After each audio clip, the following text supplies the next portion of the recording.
உட்காருங்க உட்காருங்க உட்காருங்க உட்காருங்க உட்காருங்க. ஓகே, பேசுங்க. பிரேமலதா விஜயகாந்த் அவர்கள்.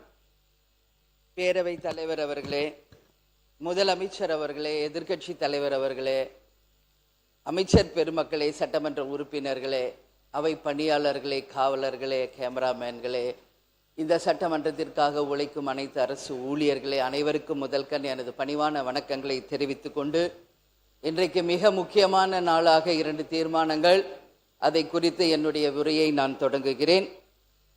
மத்திய அரசு இதுவரை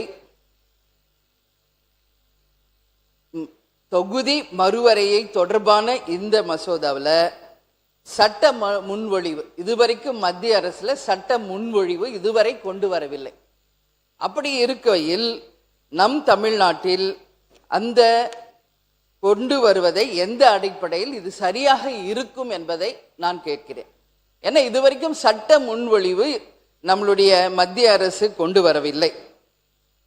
மக்கள் தொகை அடிப்படையிலே தான் இந்த தொகுதி மறுவரை செயல்படுகிறது என்று நாம் நினைத்தால், இன்றைக்கு தமிழகத்தை விட பல்வேறு மாநிலங்களில மக்கள் தொகை அதிகமாக இருக்கிறது.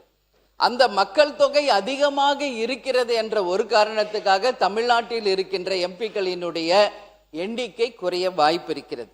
எனவே மத்திய மாநில அரசுகள் இரண்டும் கலந்து எல்லா மாநிலங்களுக்கும் 50% நாடாளுமன்ற உறுப்பினர்கள் எண்ணிக்கையை கணிசமாக உயரும் வகையில் சமமாக கொண்டு வர வேண்டும். அப்பொழுதுதான் தமிழ்நாட்டிலும் நம்மளுடைய எம்பிக்களுடைய எண்ணிக்கை உயரும் என்பதில் மாற்று கருத்து இல்லை.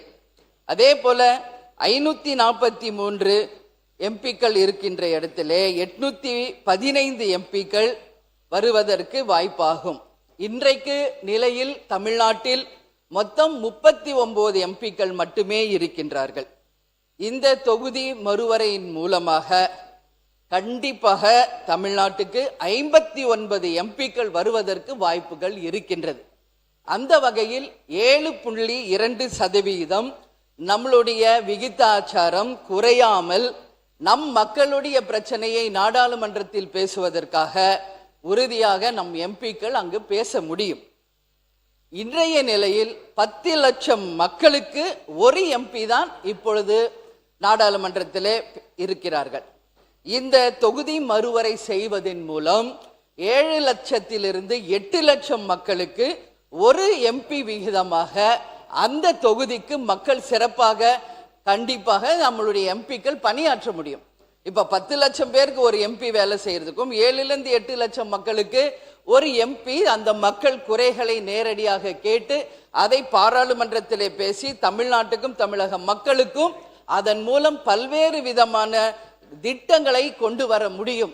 எனவே அந்த மக்கள் தொகை மறுசீரமைப்பில் உறுதியாக தமிழ்நாட்டுக்கு 59 எம்பிக்கள் மேல் வரும்பொழுது 7லிருந்து 8 லட்சம் மக்களுக்கு ஒரு எம்பி வீதம் கண்டிப்பாக வரும்போது அது சிறப்பாக இருக்கும் என்பதில் மாற்று கருத்து இல்லை.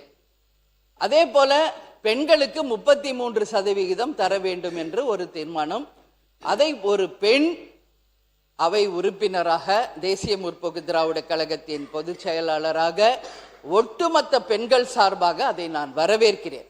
இன்னும் இந்த விகிதாச்சாரம் அதிகமாக வேண்டும் என்பதையும் இந்த நேரத்தில் நான் கேட்டுக்கொள்கிறேன்.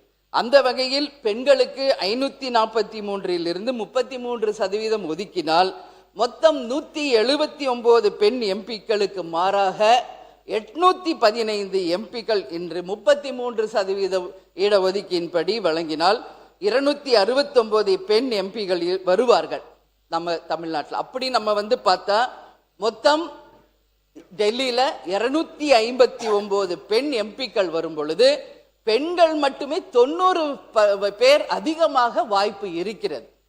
அதனால நிச்சயமாக இந்த 2 தீர்மானங்களிலுமே ஒன்று மத்திய அரசு சட்ட முன்வடிவு கொண்டு வர வேண்டும். அதற்கு பிறகுதான் தொகுதி மறுசீரமைப்பை பற்றி நாம் ஆய்வு செய்தால் சிறப்பாக இருக்கும் என்ற என் கருத்தை கூறுகிறேன்.